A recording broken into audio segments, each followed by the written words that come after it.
Headlines बदल चुकी है। नेपाल अपना एक नया मैप लेके आता है, चाइना के multi billion dollar projects accept करता है और इंडिया के अगेंस्ट स्टेटमेंट्स देता है। तो अब सवाल ये उठता है कि क्या नेपाल इंडिया से दूर जा रहा है? इंडिया नेपाल रिलेशनशिप को 2025 के लेंस से समझते हैं। Politics, economics, intelligence and global tensions. India और नेपाल के फ्रेंडशिप का लीगल फाउंडेशन 2050 के India Nepal treaty of peace and friendship में है। इस ट्रीटी के तहत इंडिया और नेपाल के लोग बिना वीजा के एक दूसरे के लैंड में आ जा सकते हैं, बिजनेस कर सकते हैं, military cooperation and what not. More than 40,000 Gorkhas serve in Indian Army. More than 6 lakh Nepali people are staying in India currently.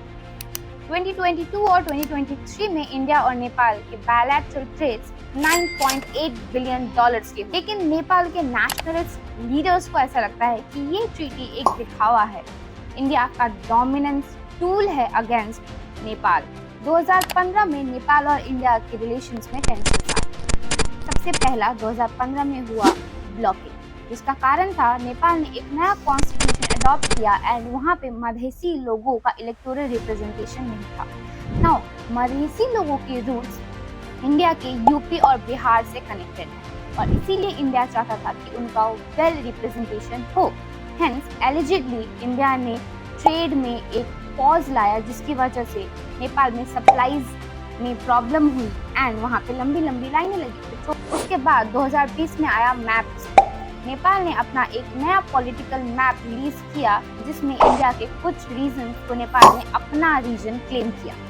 लिम्पियाधुरे, Kalapani और लिपुलेक इन 3 जगहों के नाम हैं, जिसे नेपाल ने अपना रीजन कहा, लेकिन ये एक्चुअली में उत्तराखंड में लाई करता और इंडिया के लिए बहुत इंपॉर्टेंट मिलिट्री स्ट्रैटेजिक लोकेशंस हैं।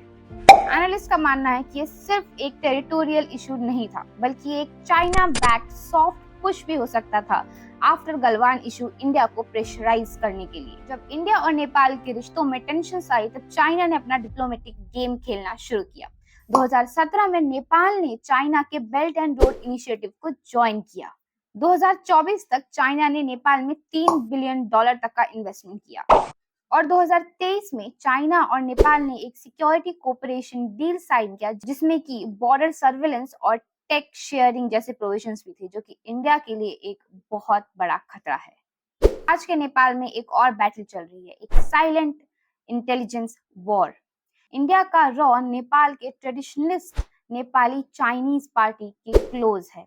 वहाँ के माओइस्ट और लेफ्ट पार्टी के सपोर्ट से इन्फ्लुएंस जमाने की कोशिश कर रहे हैं। 2022 में ये रिपोर्ट आई कि जब चाइना ने नेपाल को कहा कि तिब्बत रीजन में उसके अगेंस्ट प्रोटेस्ट चल रहे हैं, तो नेपाल ने क्वाइटली एक्शन लिया। ये शैडो डिप्लोमेसी अब ओपनली पॉलिसीज को इम्पैक्ट करने लगा है। नेपाल के ये रिश्ते अब ऑड फ्रेंडशिप से एक नए कंपटीशन की तरफ जा रहा है, जहां के यूथ के aspirations, nationalism and global politics south Asia का फ्यूचर डिसाइड करेगा। अगर आपको ये वीडियो पसंद आया तो प्लीज लाइक करें एंड कमेंट करें कि नेक्स्ट मैं किस टॉपिक पे वीडियो बनाऊं।